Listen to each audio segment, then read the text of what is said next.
तो सबसे पहले आप सभी का केमिस्ट्री सफ़र में हार्दिक स्वागत है। और आज का हमारा टॉपिक है केमिस्ट्री एंड इंट्रोडक्शन, रसायन विज्ञान का परिचय। तो सबसे पहले हम ये जानेंगे कि केमिस्ट्री के एक एक वर्ड का मतलब क्या है। तो चलिए देखते हैं। जैसे मैंने लिखा CHEMISTRY।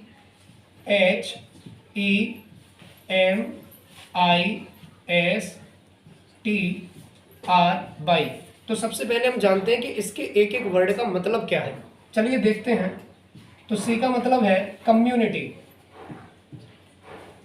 तो सी का मतलब है कम्युनिटी।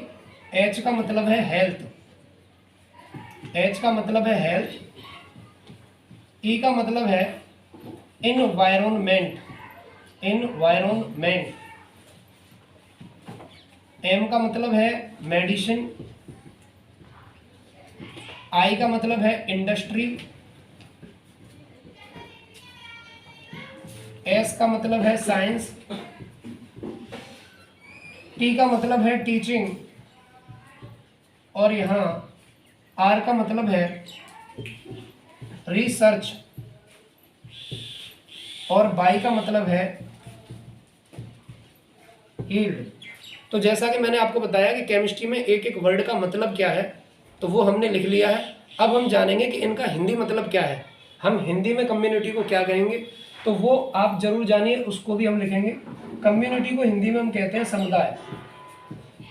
तो केमिस्ट्री हमारा एक समुदाय है जिसके अंदर हमारा health, environment, medicine, industry, science, teaching यानी कि पढ़ाने योग्य ये सब्जेक्ट है। रिसर्च, रिसर्च को हम हिंदी में कहते हैं बेटा अनुसंधान केंद्र भी बने हुए हैं। तो अनुसंधान आप बेटा जानते हो, ये पर्यावरण है, ये स्वास्थ्य है, ये दवाइयों के बारे में। इंडस्ट्री बेटा हिंदी में हम इसे कहते हैं उद्योग, उद्योगों में बहुत महत्वपूर्ण प्रयोग किया जाता है केमिस्ट्री का, इसलिए हमने यहाँ पर लिखा है अगला, ये विज्ञान है, साइंस। टीचिंग बेटा पढ़ाने योग्य है। रिसर्च अनुसंधान। ईल्ड का मतलब क्या है हिंदी में, तो वो भी समझेंगे। ईल्ड को बेटा हिंदी में हम उपज कहते हैं, या उत्पन्न करना, उत्पन्न करना, या बेटा मैं लिख दूं पैदा करना। तो ये जो आपके सामने दिखाई दे रहा है, ये है केमिस्ट्री के एक एक वर्ड का मतलब। चलिए आप इसे लिख लीजिए और नोट्स बनाना शुरू कर दीजिए। हम बिल्कुल बेसिक क्लास कर रहे हैं आज की, जिसमें हम आपको बता रहे हैं कि रसायन विज्ञान का परिचय क्या है। अगर आपने ये लिख लिया है तो चलिए हम आगे चलते हैं। इसके बाद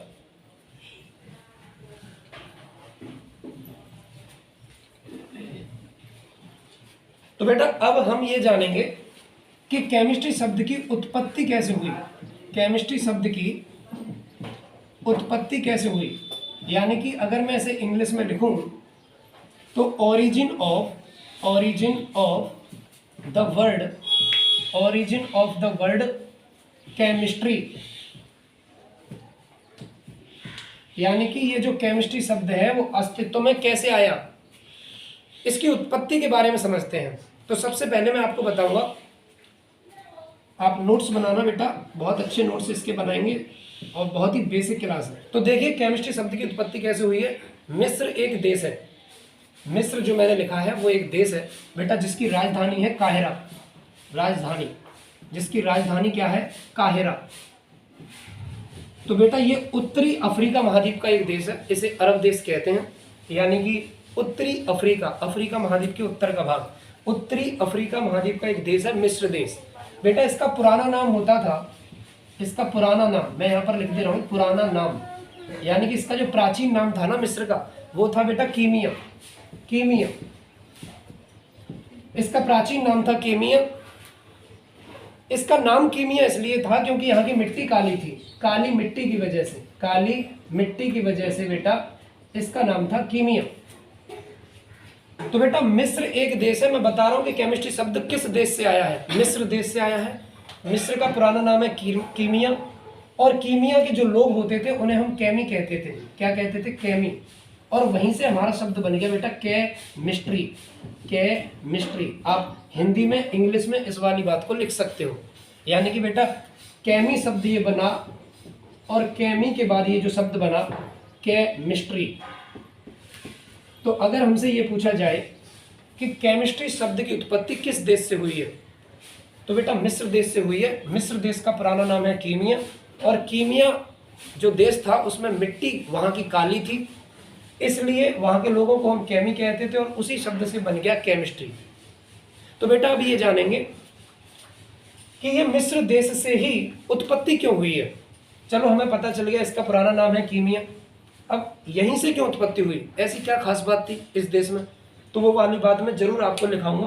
देखें बेटा, इसे आप नोट डाउन करते रहना, बिल्कुल बेसिक नोट्स मैं आपको बनवा रहा हूँ। चलिए अब आगे बढ़ते हैं, जानते हैं कि बेटा मिस्र देश ही क्यों लिया गया है केमिस्ट्री की उत्पत्ति के लिए। तो क्या है, तो मैं इस बात को आपको लिखा रहा हूँ नोट में, देखना ध्यान से। तो बेटा पहले कीमिया के लोग, यानी कि कीमिया के लोग बेटा कांच के बारे में, साबुन को बनाने में, मिट्टी के बर्तन बनाने में तथा विभिन्न प्रकार के रासायनिक पदार्थों को बनाने की विधियां जानते थे।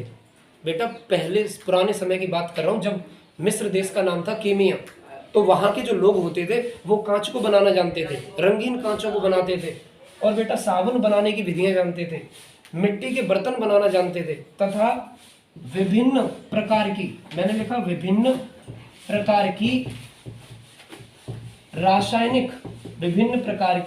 रासायनिक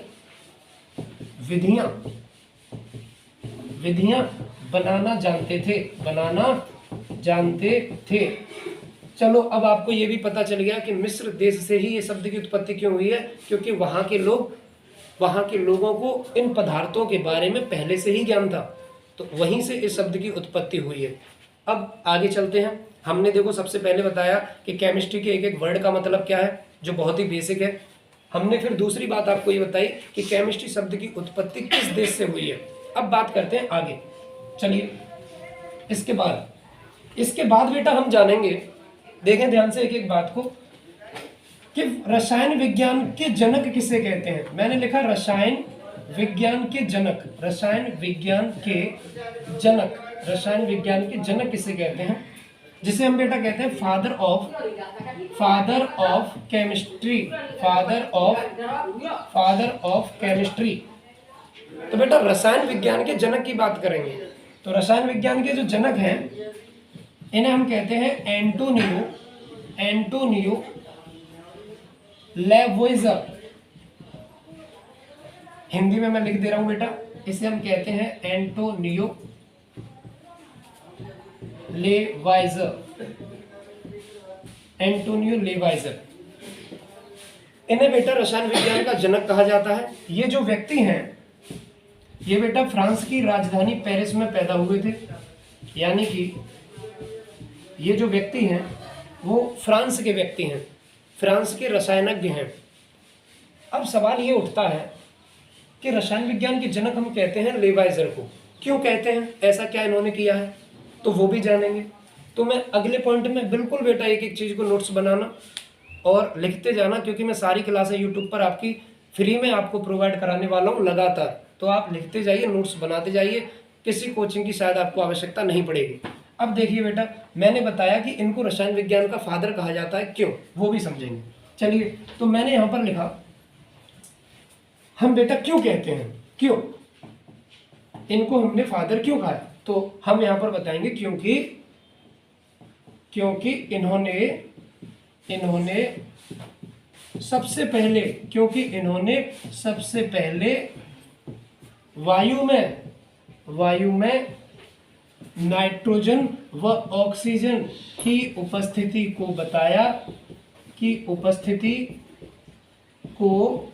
बताया। मतलब बेटा ये ऐसे व्यक्ति हैं जिन्होंने सबसे पहले ये बताया कि हमारे वायुमंडल में नाइट्रोजन और ऑक्सीजन उपस्थित है। इन्हें इसलिए हम केमिस्ट्री का फादर कहते हैं क्योंकि इनका कई तत्वों की खोजों में महत्वपूर्ण योगदान भी रहा है। तो बेटा सबसे महत्वपूर्ण बात ये मानी जाती है कि नाइट्रोजन और ऑक्सीजन के बारे में पता लगाने वाले पहले व्यक्ति यही थे और कई तत्वों की खोजों में इनका महत्वपूर्ण रोल रहा है। इसलिए बेटा हम इनको कहते हैं फादर ऑफ केमिस्ट्री। ये फ्रांस के हैं और मैंने भी बताया कि फ्रांस की राजधानी पेरिस में इनका जन्म हुआ था। अब बात करते हैं भारतीय रसायनज्ञ कौन है, इंडियन फादर ऑफ केमिस्ट्री, मतलब भारत के ऐसे जनक जिनको हम केमिस्ट्री का जनक कहते हैं, रसायन विज्ञान का जनक कहते हैं। तो मैं यहां पर लिख रहा हूं Indian father of chemistry, Indian father of chemistry. तो बेटा अब ये भी देखिए हमारे भारत के वो व्यक्ति कौन है जिनको हम कहते हैं रसायन विज्ञान का भारतीय जनक। तो बेटा इनका नाम है पीसी राय, पीसी राय। इनका पूरा नाम मैं यहां लिख दे रहा हूं, प्रफुल्ल चंद्र राय।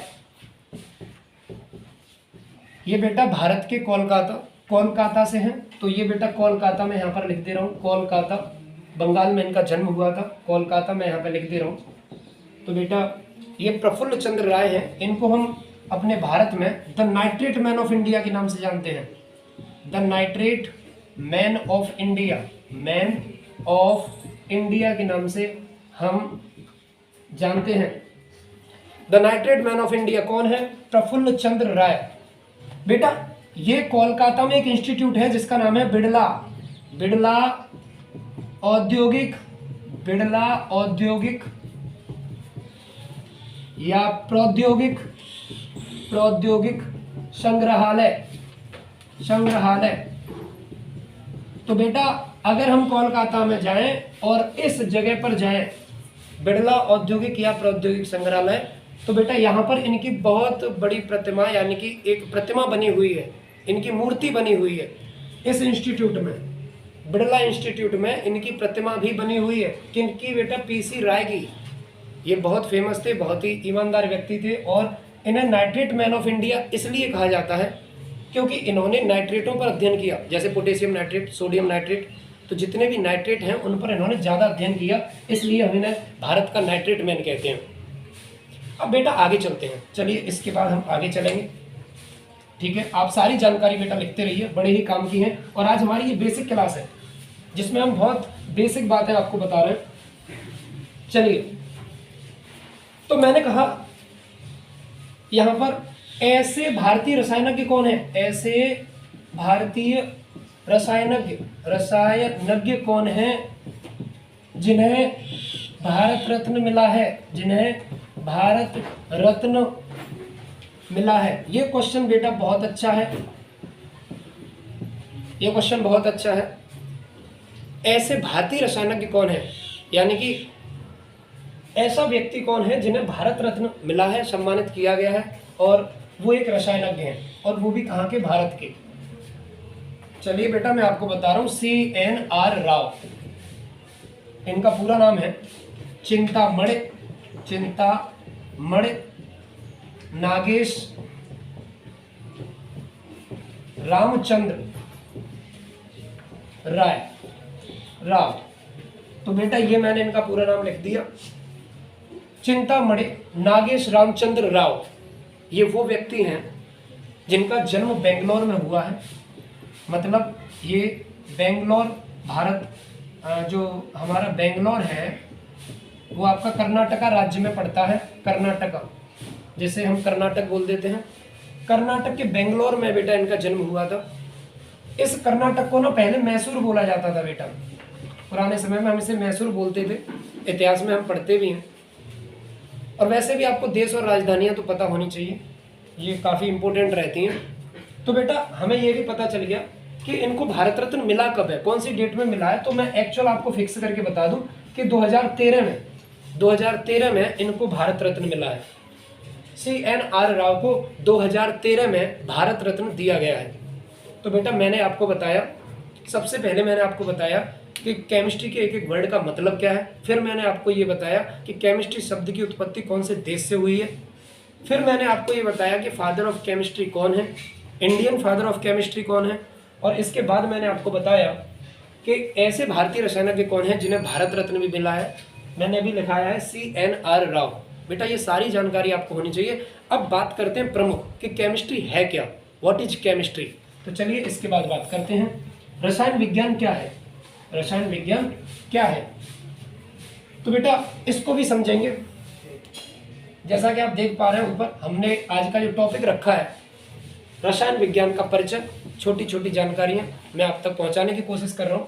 तो बेटा मैंने यहाँ पर हेडिंग डाली है रसायन विज्ञान, रसायन विज्ञान। तो बेटा ये रसायन विज्ञान है क्या, इसको समझते हैं। सबसे पहले समझेंगे कि विज्ञान की वह शाखा है जिसके अंदर हम पदार्थों के बारे में पढ़ते हैं। किसके बारे में पढ़ते हैं बेटा, ध्यान से सुनना, पदार्थों के बारे में पढ़ते हैं। किसके बारे में, पदार्थों के बारे में। हम पदार्थों के संगठन के बारे में पढ़ते हैं, हम पदार्थों के गुणों और उनकी संरचना के बारे में पढ़ते हैं, हम रासायनिक अभिक्रियाओं के बारे में पढ़ते हैं, हम रासायनिक अभिक्रियाओं के बारे में पढ़ते हैं, अभिक्रियाओं के बारे में पढ़ते हैं। तो बेटा ये तीन चीजें हैं प्रमुख जो इसकी डेफिनेशन में महत्वपूर्ण है। अगर आपको केमिस्ट्री की डेफिनेशन बतानी है, परिभाषा बतानी है, तो विज्ञान की वह शाखा, मैं अगर यहाँ पर लिख दूं ये वाली लाइन, विज्ञान की वह शाखा जिसके अंतर्गत पदार्थों के संगठन, पदार्थों के गुणों व संरचना तथा विभिन्न प्रकार की रासायनिक अभिक्रियाओं का अध्ययन किया जाता है, रसायन विज्ञान कहलाती है। बेटा एक बार और सुन लो, विज्ञान की वह शाखा जिसके अंतर्गत पदार्थों के संगठन, पदार्थों के गुणों व संरचना तथा विभिन्न प्रकार की रासायनिक अभिक्रियाओं का अध्ययन किया जाता है, रसायन विज्ञान कहलाती है। अगर आपको और सिंपल तरीके से इसे देखना है तो आप सीधा सा बोल सकते हो कि पदार्थों का अध्ययन ही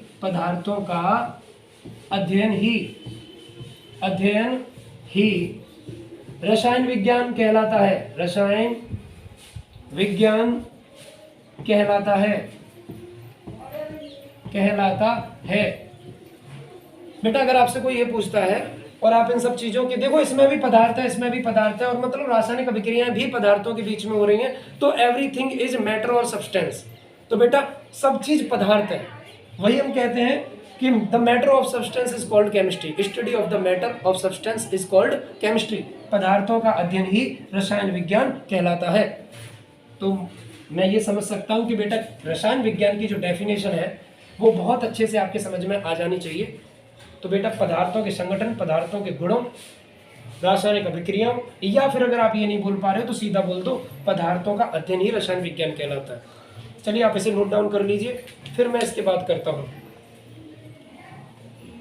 और बेटा अगर आप इसका स्क्रीनशॉट ले सकते हैं तो आप पीछे करके वीडियो को स्क्रीनशॉट भी ले सकते हैं, एक एक चीज को नोट्स बना के स्लो देख सकते हैं, स्लोली बहुत काम में ये चीजें आएंगी। अब आगे बढ़ेंगे।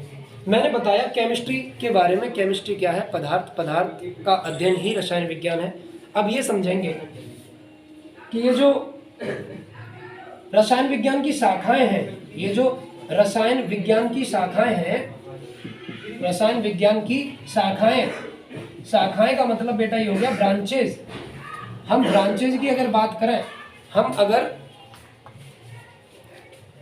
हम अगर ब्रांचेज की बात करें बेटा, रसायन विज्ञान की शाखाएं की बात करें, तो मैं आपको बता दूं मुख्य रूप से जो हम पढ़ रहे हैं 12th में जो हमारी शाखाएं जो हम पढ़ते हैं वो 3 हैं। एक को हम कहते हैं भौतिक रसायन बेटा, एक को कहते हैं अकार्बनिक रसायन, और एक है हमारी कार्बनिक रसायन।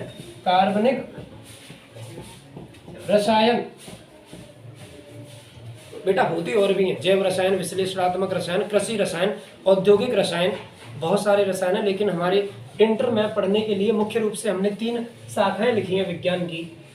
भौतिक रसायन के अंतर्गत बेटा हम पढ़ते हैं भौतिक नियमों को पढ़ते हैं। हम बेटा इसमें गणनाएं पढ़ते हैं, गणनाएं यानी कि न्यूमेरिकल्स और डेरिवेशन भौतिक रसायन के अंतर्गत आ जाती हैं। अकार्बनिक रसायन का मतलब ये है हम तत्वों को पढ़ते हैं और उनके यौगिकों को पढ़ते हैं, और बेटा बिना कार्बन वाले यौगिक पढ़ते हैं, क्योंकि अकार्बनिक का मतलब है कार्बन के बिना, यानी कि मैंने लिखा बिना कार्बन वाले यौगिक। अब ये बिना कार्बन वाले यौगिक होते कौन से हैं?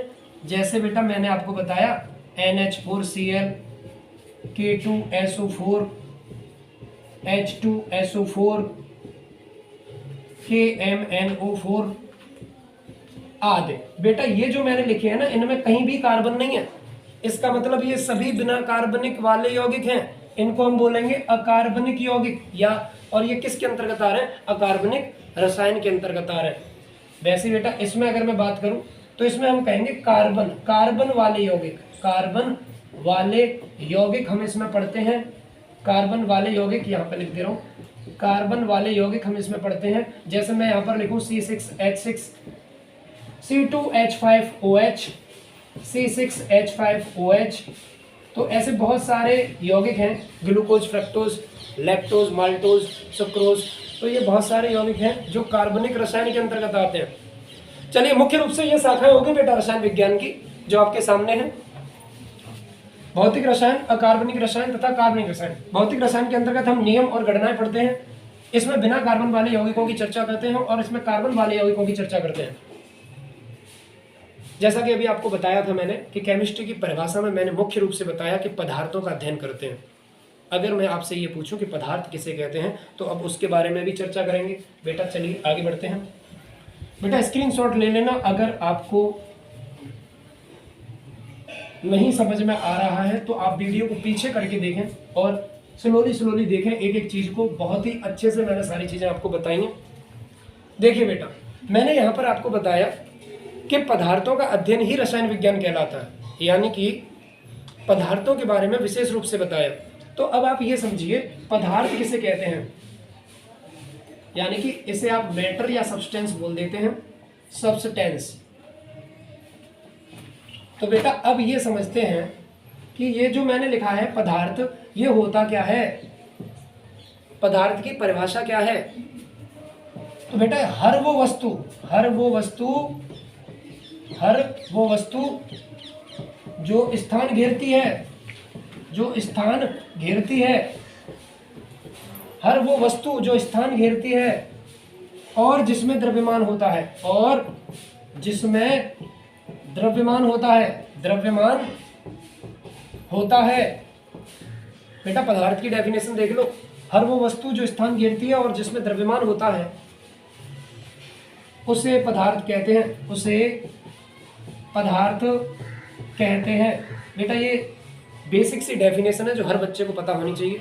अब जैसे मान के चलिए ये मेरे हाथ में मार्कर है, अगर मैं इसे यहाँ पर रख दूँ तो ये जगह भी घिर रहा है और इसमें कहीं ना कहीं वजन भी है।